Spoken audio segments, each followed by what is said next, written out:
Welcome to Sakshi education. This is Saranya. IIT Roorkee తాజాగా JEE advanced పరీక్షపై కీలక ప్రకటన చేసింది. ఇప్పటికే మెయిన్ పరీక్షలు ముగిశాయి, ఫలితాలు కూడా విడుదలయ్యాయి. ఇక స్టూడెంట్స్ అంతా కూడా 2,50,000 లోపు ర్యాంక్ వచ్చిన ప్రతి ఒక్కరు కూడా ఈ అడ్వాన్స్డ్ పరీక్షకు దరఖాస్తు చేసుకోవచ్చు. ఇక ఐఐటి రూర్కే విడుదల చేసిన ప్రకటన ప్రకారం ఏప్రిల్ 6వ తేదీ నుంచి దరఖాస్తుల ప్రక్రియ ప్రారంభమవుతుంది.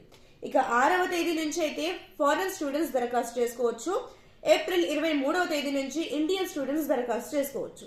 ఇక ఈ ప్రక్రియ మే 2వ తేదీన ముగుస్తుంది. ఈ డేట్స్ లోనే స్టూడెంట్స్ అంతా కూడా మీ రిజిస్ట్రేషన్స్ అయితే కంప్లీట్ చేసుకోవాల్సి ఉంటుంది. ఇక పరీక్ష తేదీ వచ్చేసరికి మీకు మే 17న ఈ పరీక్ష ఉంటుంది. 2 షిఫ్ట్లలో, ఒకటి వచ్చేసి 9 నుంచి 12 గంటల వరకు, మరొకటి వచ్చేసి 2:30 నుంచి 5:30 వరకు. అంటే మీకు 2 షిఫ్ట్లోనూ 3 గంటల సమయం కేటాయిస్తారు. సో ఈ పరీక్షకు సంబంధించిన అడ్మిట్ కార్డ్స్ అయితే మే 11th నుంచి అవైలబుల్ లో ఉంటుంది. ఆఫీషియల్ వెబ్సైట్ నుంచి మీరు డౌన్లోడ్ చేసుకోవచ్చు.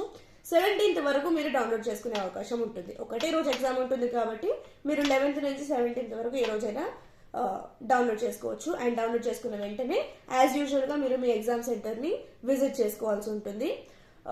అండ్ ఇది ఐఐటి రూర్కే రిలీజ్ చేసిన ఒక నోటిఫికేషన్ కు సంబంధించిన వివరాలు. సో ఈ డేట్స్ లోనే మీరు మీ దరఖాస్తులను అయితే పూర్తి చేసుకోవాల్సి ఉంటుంది. సో ఇది ఇవాల్టి వీడియో. ఈ నోటిఫికేషన్ గురించి మీరు మరిన్ని వివరాలు తెలుసుకోవాలనుకుంటే గనక ఆఫీషియల్ వెబ్సైట్ ని సందర్శించండి. అలాగే మరిన్ని అప్డేట్స్ తెలుసుకోవాలనుకుంటే, మరిన్ని ఎడ్యుకేషన్ అండ్ జాబ్ అప్డేట్స్ తెలుసుకునేందుకు సాక్షి ఎడ్యుకేషన్ యూట్యూబ్ ఛానల్ ని ఇప్పుడే సబ్స్క్రైబ్ చేసుకోండి. Thank you.